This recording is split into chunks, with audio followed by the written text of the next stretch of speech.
कोटा में नशे के खिलाफ पुलिस अभियान चला रही और इसी क्रम में पुलिस ने जगपुरा पुलिस चौकी के बाहर 3,390 किलो मादक पदार्थ को जलाकर नष्ट किया, जिसकी बाजार में कीमत तकरीबन 10 करोड़ 15 लाख रुपए आंकी गई है। बता दें कि पुलिस ने एनडीपीएस एक्ट के 170 मामलों में ये अवैध मादक पदार्थ जब्त किए, जिसमें डोडा चूरा, गांजा, चरस, स्मैक सहित दूसरे मादक पदार्थ को नष्ट किया गया। इस दौरान पुलिस जाब्ते ने पूरे कार्यक्रम की वीडियो भी बनाई।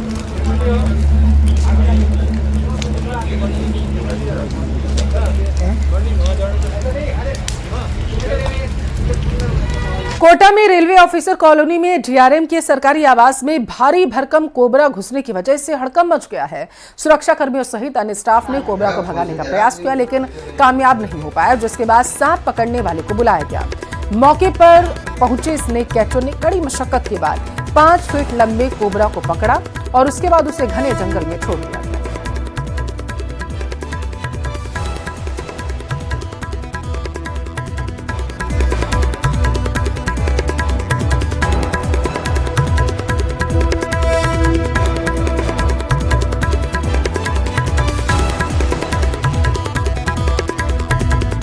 और पूरा ठंडा इलाका है ये, और ये स्टेशन चंबल एरिया है। और मैंने एक कोबरा पकड़ा है डीआरएम साहब के बंगले से, और वहाँ पे काफ़ी भीड़ लगी हुई थी। डीआरएम साहब के कुछ कर्मचारी वहाँ पे थे, और वहाँ के जो सिक्योरिटी गार्ड थे जो रेलवे पुलिस में हैं, उन्होंने मेरे को तुरंत सूचना करी कि गोविंद जी फटाफट आओ, यहाँ पे ब्लैक कोबरा प्रजाति का यहाँ पे। और गनीमत रही, वहाँ पे कोई हानि नहीं हुई है, और मैंने कोबरा को पकड़ लिया है। और कोबरा को पकड़ के लाड़पुरा रेंज के जंगल में सुरक्षित चंबल एरिया में छोड़ा है। और ये बदाना वाला पूरा लाड़पुरा की रेंज है और चंबल एरिया है। मैंने इसको यहाँ पे रिलीज़ कर दिया इसको जंगल एरिया में। मैं गोविंद शर्मा, स्नेक कैचर, कोटा।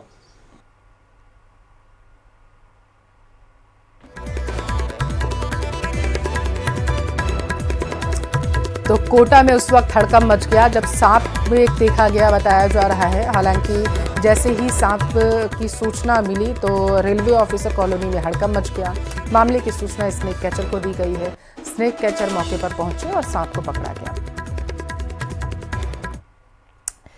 कोटा में एशिया की सबसे बड़ी भामाशाह मंडी में धान की फसल की बंपर आवक हो रही। यहां रोजाना ही 2 लाख बोरी में से 1.5 लाख बोरी धान पहुंच रहे हैं, जो कि राजस्थान मध्य प्रदेश से आ रहे हैं, जिससे मंडी में सारे यार्ड भर गए हैं और बाहर तक माल रखने की जगह ही नहीं बची। मंडी व्यापारियों ने बताया कि मंडी में हर दिन मध्य प्रदेश के अलग अलग जिलों से धान, सोयाबीन, मक्का, चना, सरसों की आवक हो रही। मंडी में 2500 से 3400 क्विंटल के भाव में अलग अलग किस्म के धान की खरीदारी हो रही है। और इसके अलावा मंडी के बाहर भी किसान अपना माल लेकर खड़े हैं, जिनकी 2 से 3 दिन में नंबर आएगा।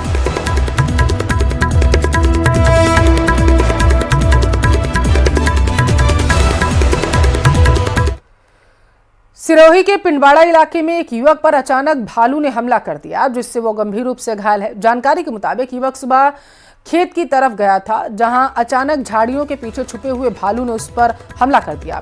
वो कुछ सोचता समझता इसी दौरान भालू ने उस पर दोबारा से झपट्टा मारा। हालांकि गनीमत रही कि युवक के चीखने चिल्लाने की आवाज सुनकर आवास के जो आसपास के लोग थे वो भी उसकी तरफ दौड़े, जिसके कारण भालू भाग गया और युवक को अस्पताल में भर्ती करवाया गया।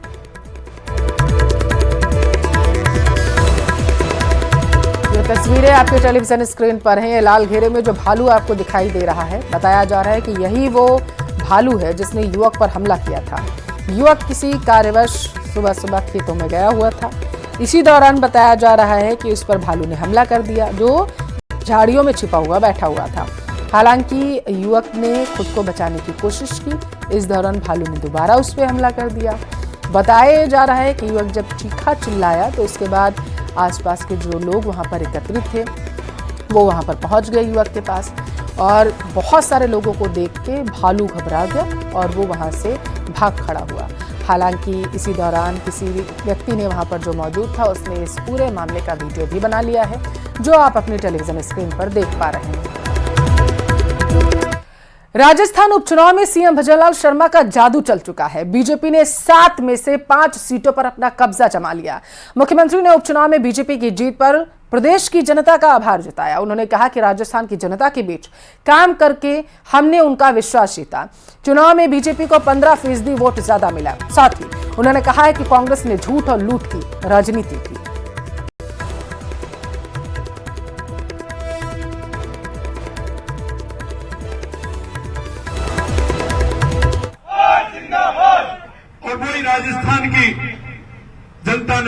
भाई है, मैं आपसे कहना चाहता हूं मेरे भाई और बहनों, 2023 के चुनाव में और आज के चुनाव में 15% वोट राजस्थान की जनता ने हमको ज्यादा दिया है, 15% वोट हमको ज्यादा दिया है।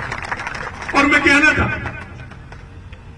कि ये जवाब कई लोग कटाक्ष करते हैं, कई लोग कुछ कहते हैं, आप सभी को पता है।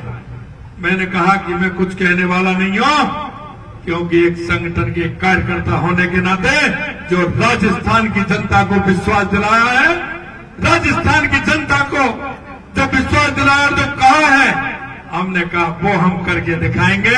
तुम्हारी बातों का जवाब किस तरह से देंगे कि हम काम से और हमारे विवेक से जो हम काम करते हैं, देश के यशस्वी प्रधानमंत्री नरेंद्र मोदी जी कहते हैं, उसके माध्यम से हम आपको देना चाहते हैं।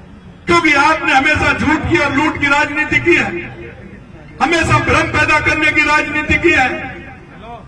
हमने आपके उन भ्रमों को तोड़ने का काम किया है। मैं आपसे यही कहना चाहता हूं और मैं धन्यवाद देना चाहता हूं उन सभी राजस्थान के हमारे कार्यकर्ताओं के साथ साथ राजस्थान की जनता के आगे भी मैं नतमस्तक हूं। उन्होंने भरोसा किया और उन्होंने भरोसा ही नहीं, उन्होंने कहा कि आप चिंता मत करिए, कितना लेना है उतना लीजिए, और उन्होंने दिल खोल करके दिया और सात में से 5 सीट जिता करके दी। और सही कह रहे थे प्रभारी जी, 84 में भी 74,000 से अंतर था, वो मात्र 20-22 हजार पर ला दिया। ये कम बात नहीं है, ये भी मैं कहना चाहता हूं। विधानसभा की 7 सीटों पर हुए उपचुनाव का रिजल्ट आ गया। 5 सीटों यानी कि खीवसर, झुंझुनू, सलूंबर, देवली, उनियारा और रामगढ़ में बीजेपी जीत गई, जबकि कांग्रेस ने दौसा में जीत हासिल की। 1 सीट 84 पर भारतीय आदिवासी पार्टी की जीत हुई। आखिर क्या रही बीजेपी की प्रचंड जीत की वजह, रिपोर्ट में देखिए।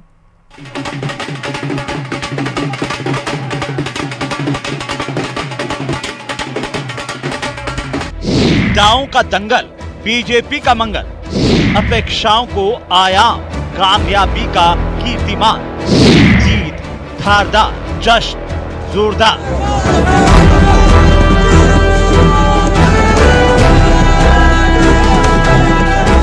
वैसे तो हर जीत जश्न की हकदार होती है, लेकिन जिस जीत को लेकर विपक्ष कॉन्फिडेंट था, जिस पर अपना जन्म सिद्ध अधिकार समझ रहा था, उस जीत से उसे वंचित करने का जोश, संतोष शब्दों में बयान नहीं किया जा सकता। जी हाँ, कांग्रेस 6 महीने पहले हुई अपनी जीत को कायम रखने में पूरी तरह नाकाम रही। 7 में से 5 सीटों पर भगवा ध्वज लहराया और खूब लहराया। जिस एक सीट पर कांग्रेस को कामयाबी मिली, वहाँ भी उसे 2300 से मामूली अंतर से ही जीत मिली। दौसा में डीसी बैरवा जगमोहन मीणा से सिर्फ 2300 वोटों से जीते।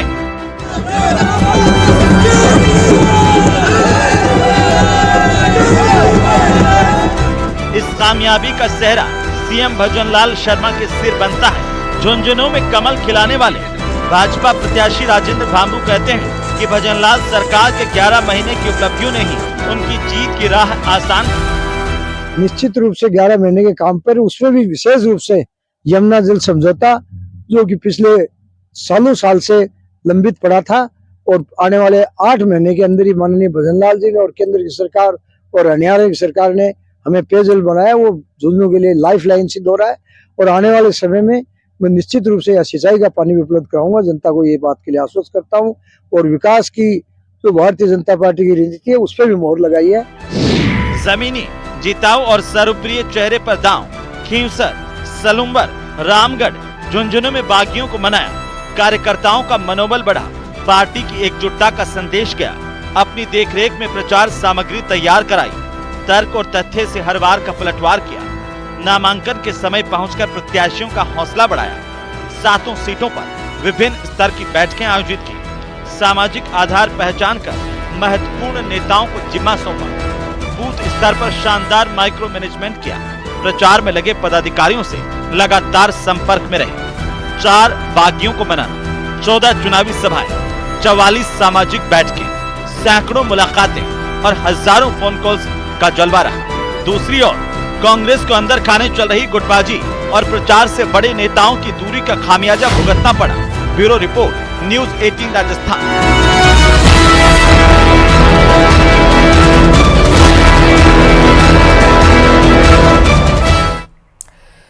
प्रदेश में 7 सीटों पर हुए उपचुनाव के परिणाम इस बात पर अब अप्रत्याशित रहे हैं। इस बार खीवसर से ऐसी ही तस्वीरें सामने आई। रिपोर्ट देखिए आप।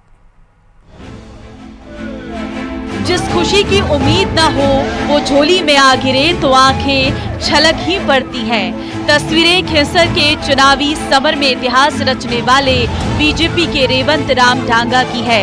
हनुमान बेनीवाल की पत्नी कनिका को हराने के बाद बीजेपी से जुड़े लोगों का जश्न देखने लायक था।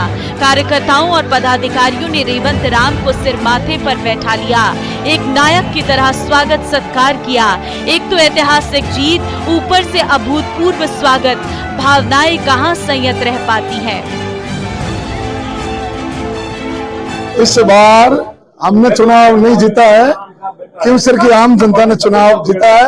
ये खीवसर की आम जनता की जीत हुई है। खीवसर जीता है। खीवसर अपना 36 गांव के लोग खुद मजबूती के साथ चुनाव लड़े थे और इस बार खीवसर विजय हुआ है और खीवसर जीता है। खीवसर की आम जनता जीती है। जीत के बाद रेवंत राम डांगा का भावुक होना आप में से कुछ लोगों को भले ही हैरान करता हो, लेकिन सियासत को समझ पाने वाले इसे पूरी तरह स्वाभाविक मानते हैं, क्योंकि लड़ाई उस खीवसर की थी जिसे हनुमान बेनीवाल अपनी सल्तनत मानकर चल रहे थे। इस सीट पर पिछले 16 साल से बेनीवाल परिवार लगातार चुनाव जीता आ रहा था। कुछ लोगों का, नेताओं का ये अहंकार था कि मैं इसको जिता देता हूँ, मैं उसको जिता देता हूँ। आज स्थिति कुछ इस तरीके की हुई कि वो अपने घर में से अपनी पत्नी को ही नहीं जिता सके। बोला करते थे हर गांव में 15-15 रेवत डांगा है, एक मैं सिर्फ एक ही हूँ। तो आज जनता ने ये साबित कर दिया कि लोकतंत्र में जो ताकत है वो असली ताकत, वोटों की ताकत जनता के पास में है। ये बार बार अपने बल पर नहीं जीतते हैं। आप एक बात कहते हैं कि 20 साल से जीत रहे, 20 साल से कौन सा चुनाव जीत रहे? ये जीते हैं भारतीय जनता पार्टी के गठबंधन से, ये जीते हैं कांग्रेस के गठबंधन से। ये अकेले चुनाव आपके लगड़ा, आपने देखा होगा बोतल फट के नीचे पड़ गई। खीवसर से रेवंत राम डांगा की जीत कई मायनों में अहम मानी जा रही है। पहली, बेनीवाल के गढ़ में एक अदत जीत की आस लगाए सालों से बैठी बीजेपी का सूखा खत्म हो गया। वो सूखा जिसे कई चांस देने के बाद भी मिर्धा परिवार हासिल नहीं कर पाया था। दूसरा, डांगा की जीत से आरएलपी सुप्रीमो हनुमान बेनीवाल के गढ़ खीवसर को ढहा दिया है। अब आरएलपी का एक भी विधायक नहीं है। आरएलपी की हार की वजह परिवारवाद मानी जा रही है। खीवसर सीट से हनुमान बेनीवाल लगातार 4 बार विधायक रह चुके हैं। साल 2019 के लोकसभा चुनाव में बेनीवाल एनडीए से गठबंधन कर सांसद बने थे। तब ये सीट खाली हुई तो बेनीवाल ने उस समय अपने छोटे भाई को विधायक बना दिया और इस बार अपनी पत्नी को चुनाव मैदान में उतार दिया। जानकारों का कहना है कि यहीं पर बेनीवाल मात खा गए। क्षेत्र के मतदाताओं के मन में ये बात घिर गई कि बेनीवाल दावे चाहे जितने कर ले, लेकिन बढ़ावा परिवारवाद को ही देते हैं। न्यूज 18 राजस्थान के लिए नागौर से महेंद्र बिश्नोई की रिपोर्ट।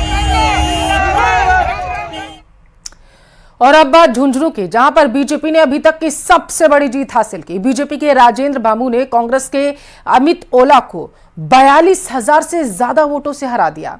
लेकिन सबसे बड़ा सवाल है कि कांग्रेस का यह अभेद्य किला आखिर कैसे ध्वस्त हुआ।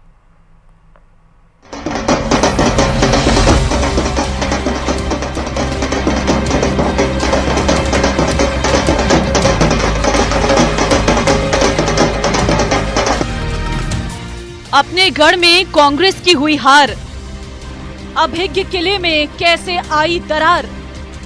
झुंझुनू में 21 साल बाद बीजेपी की प्रचंड जीत, ध्वस्त हुई ओला परिवार की सल्तनत।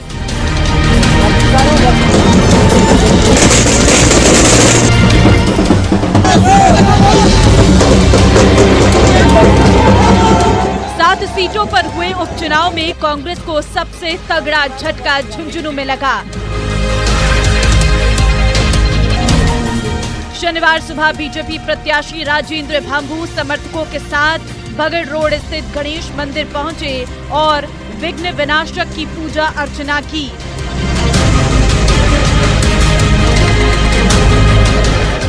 शुरुआती रुझान से पहले ही भांबू ने ये कह दिया था कि इस बार झुंझुनू की जनता ने वंशवाद की परंपरा पर विराम लगा दिया है। गणेश जी महाराज के धोख लगा के बड़े शुभ मुहूर्त से गणना में पहुंच रहे हैं और निश्चित रूप से जनता का जो आशीर्वाद मिला है वो साकार होगा और भारी विजय होगी और झुंझुनू में परिवर्तन का युग आएगा। रुझान में निर्दलीय राजेंद्र गुड़ा की भी बढ़त देखी गई, लेकिन अंत में भांबू ही विजयी हुए। भांबू ने कांग्रेस के दिग्गज नेता रहे शीशराम ओला के पोते अमित ओला को 40,000 से अधिक वोटों से शिकस्त दे दी। चूँकि झुंझुनू में दशकों से ओला परिवार का वर्चस्व बना हुआ था, इसलिए इस हार को कांग्रेस ही नहीं बल्कि ओला परिवार की राजनीति से भी जोड़कर देखा जा रहा है। जिले के सभी भारतीय जनता पार्टी के कार्यकर्ताओं ने मुझे पूरा सहयोग दिया, आशीर्वाद दिया और ये एक तरह से गोदीवाद अर्थात वंशवाद के विरुद्ध मोदीवाद की विजय है। बीजेपी यहाँ बीते 4 चुनाव से अपनों की बगावत का सामना करते करते थक गई थी, इसलिए इस बार बगावत पर काबू पाकर पूरी एकजुटता से चुनावी समर में उतरी और जीत का परचम लहराने में कामयाब रही। और भारतीय जनता पार्टी का जो मूल मंत्र है सबका साथ, सबका विकास, सबका विश्वास और सबका प्रयास, उस पर आगे बढ़ रही है पार्टी और 2047 का जो विजन है, विकसित भारत का जो संकल्प है, उसमें झुंझुनू का जो विजय है ये उसमें गावती का काम करेगी। और निश्चित झुंझुनू में बीजेपी की जीत के कई मायने निकाले जा रहे हैं। अमित ओला की हार को परिवारवाद पर मतदाताओं की गहरी चोट माना जा रहा है। माना जा रहा है कि ओला परिवार को बार बार टिकट दिए जाने से कांग्रेस के कोर वोटर उससे बेहद खफा थे। कहा जा रहा है कि जिले के 48,000 मुसलमान इस बार अपने समाज के लिए टिकट मांग रहे थे। टिकट नहीं मिलने से नाराज मुसलमान कांग्रेस से बिदक गए। इसके अलावा दूसरे समुदाय के कांग्रेसियों की नाराजगी भी ओला परिवार और कांग्रेस को भारी पड़ गई। न्यूज़ 18 राजस्थान के लिए झुंझुनू से कृष्ण सिंह शेखावत की रिपोर्ट।